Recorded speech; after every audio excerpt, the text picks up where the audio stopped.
तमिलनाडु सरकार में मंत्री और मुख्यमंत्री एम.के. स्टालिन के बेटे उदयनिधि स्टालिन के सनातन धर्म को लेकर दिए गए बयान पर विवाद शुरू हो गया है। उदयनिधि ने एक सभा में बोलते हुए सनातन धर्म की तुलना मलेरिया और डेंगू से की है, साथ ही इसे पूरी तरह मिटाने की बात कही। उदयनिधि के बयान सामने आने के बाद अब इस पर विवाद शुरू हो गया है। बीजेपी की तरफ से भी इस पूरे मामले पर विरोध दर्ज किया गया है। एम.के. स्टालिन के बेटे के बयान के बाद विवाद बढ़ता ही जा रहा है। अखिल भारत हिंदू महासभा के राष्ट्रीय अध्यक्ष स्वामी चक्रपणी महाराज ने कहा है कि तमिलनाडु के मंत्री द्वारा हिंदू सनातन को मलेरिया और संक्रामक बताया जाना अत्यंत निंदनीय है। यह इंडिया गठबंधन का छुपा हुआ चरित्र है।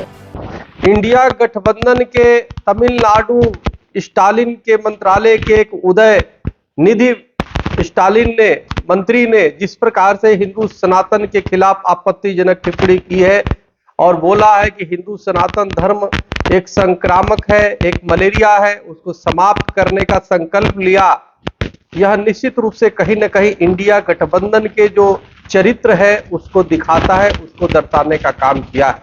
आप देखो, इनकी लड़ाई बीजेपी या जो मोदी जी से नहीं है, इनकी लड़ाई हिंदू सनातन धर्म से है, जिसने पूरे विश्व को वसुधैव कुटुंबकम कहा, जिस हिंदू सनातन ने पूरे विश्व को परिवार माना, उनकी लड़ाई इनसे है।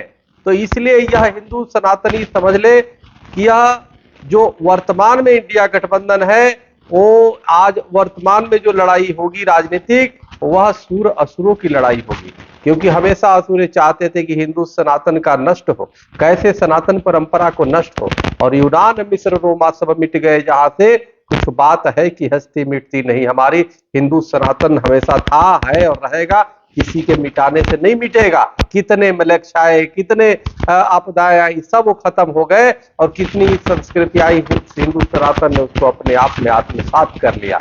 इसलिए मेरा प्रधानमंत्री मोदी जी से भी निवेदन है कि जो इंडिया शब्द है संविधान में, जो अंग्रेजियत का प्रतीक है इंडिया, उसको भी हटाया जाए और उसको उसके जगह पे भारत हो। भारत अपने आप में हमारे पूरे सांस्कृतिक विरासत का प्रतिनिधित्व करता है। जब भारत हम बोलते हैं तो हमारी एक परंपरा, गौरवशाली परंपरा का वो आता है, प्रतीक आता है। और जब इंडिया बोलते हैं तो ईस्ट इंडिया कंपनी, जब इंडिया बोलते हैं तो अंग्रेजों की गुलामी की मानसिकता प्रदर्शित होता है। इसलिए इंडिया को हटाया जाए, और इनको कोई भी हिंदू विपक्ष के इंडिया के आते हैं तो उनको परीक्षा ले, उनको गोमूत्र पालन कराए, बोले कि गोमूत्र पियो, जय श्री राम बोलो, तो जाकर के हम तुम्हें विश्वास करेंगे। और संकल्प लो कि अगर सरकार बनती है तो क्या आप जो है गोरक्षा केंद्रीय कानून बनाओगे? ये बिल्कुल नहीं ले सकते। तो इसलिए हर हिंदू अपने यहाँ गोमूत्र रखे और इनको पान कराए। देखना चुनाव आएगा तो ऊंट के ऊपर ये जनेऊ धारण करने वाले प्राणी है, ये कालनेमी लोग हैं, और अभी गाली दे रहे हैं, हिंदू सनातन को अपमानजनक कर रहे हैं। ये बहुत ही निंदनीय है। ऐसे लोगों के खिलाफ सख्त कार्रवाई की जानी चाहिए। बहुत बहुत धन्यवाद। Hariom, Ram. Top story bureau के लिए दिल्ली से रवि डालमिया की रिपोर्ट।